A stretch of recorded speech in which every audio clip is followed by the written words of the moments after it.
Celebrity skincare lines are usually just that. They're normally over-the-counter grade, and someone else picked all the ingredients and the celebrity slapped their name on it. They look very sparkly and fun because of the advertising and marketing, but there's nothing special there. When you really want to up your skincare game, you should go to a regenerative skincare expert like me and all of the staff at IT Intelligent Treatment. We will curate a skincare program with proven cosmeceutical grade professional skincare that will fit into your daily lifestyle. It will match your skincare needs and it will fit into your budget.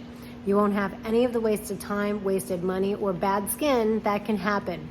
Let's face it, look at these pictures. Some of these celebrities that have skincare lines don't even look their chronological age. They actually look older. Skip the hype, go to an expert, take care of yourself.